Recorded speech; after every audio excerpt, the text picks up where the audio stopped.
Now the Samsung Galaxy A7 is the very first phone from Samsung to have 3 cameras at the back. Now other than that, how's the phone overall? Let's find out.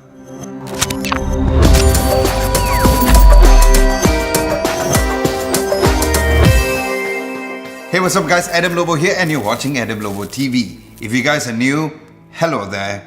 Do consider subscribing to my channel as I release high quality tech videos every single week, sometimes twice a week. And if you're returning as a subscriber, welcome back my friends. Now first of all, I'd like to give a huge shout out to Samsung Malaysia for sending out this review unit, and let's start with the unboxing. Now the Samsung Galaxy A7's box comes in white with the A7 logo in the middle and 2018 below of the box. And looking at the back of the box, there is some of the specs. And opening up the box from the front immediately reveals the phone.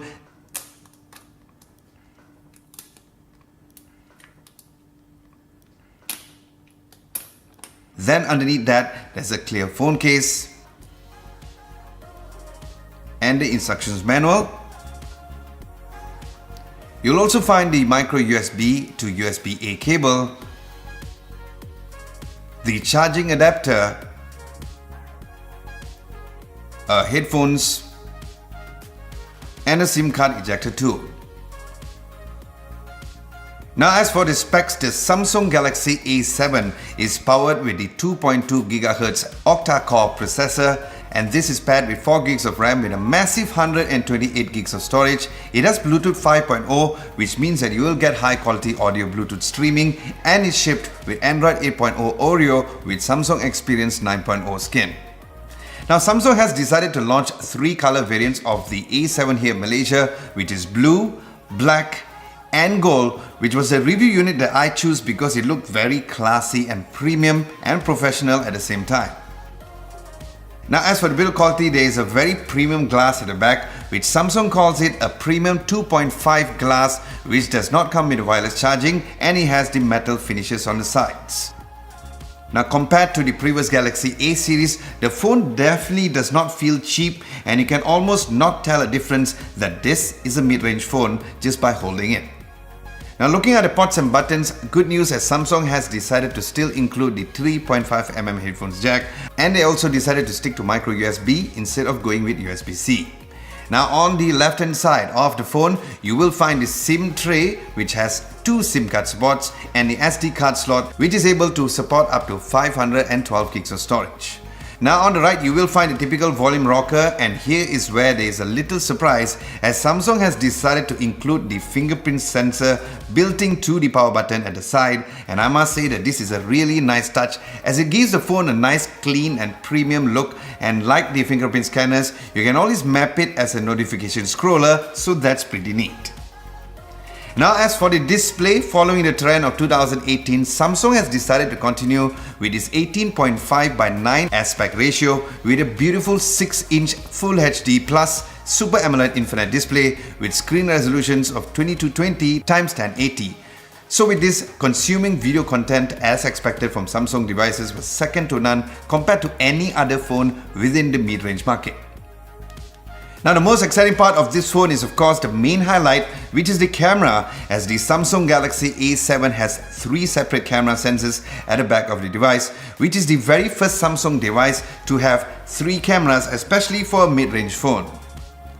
Now the main camera is a 24 megapixel f1.7 aperture, then there's the brand new 8 megapixel f2.4 ultra wide 13mm lens and a 5 megapixel f2.2 which acts as a depth sensor.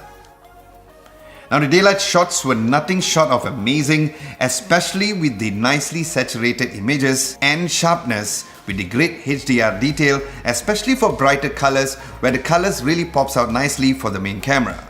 Now the wide camera could easily be chosen within the app, where the photo quality's color and details are also great, and since it's a 120 degree 13mm lens, there's a little fisheye effect to the shots as well, and I was really very much impressed by the amount of things captured when using this wide lens.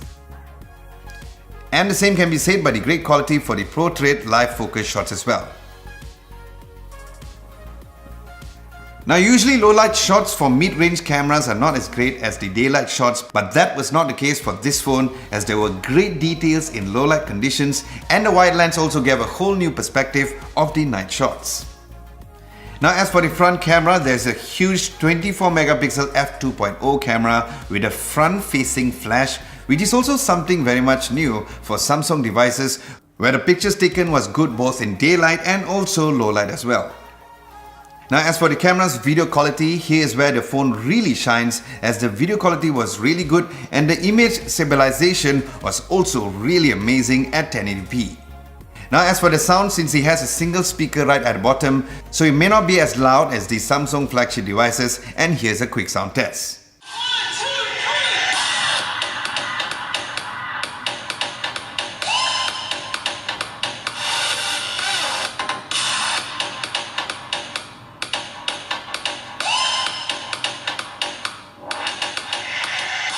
Now speaking of sound once again, what's really cool is there is the Dolby Atmos sound support when listening through your headphones, so that's a really great thing, which makes this device a great media consumption experience.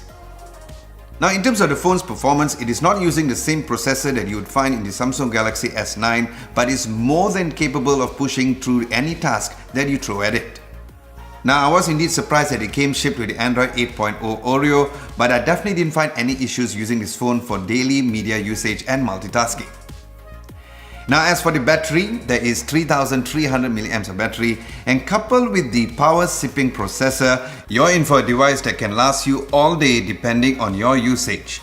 And based on the heavy usage of using the phone with automatic brightness turned on, I used the phone while watching YouTube during my cardio sessions for about 45 minutes at about 9 AM. Then I spent the day mostly outdoors, so it really drained the battery fast to about 4% at about 8 PM.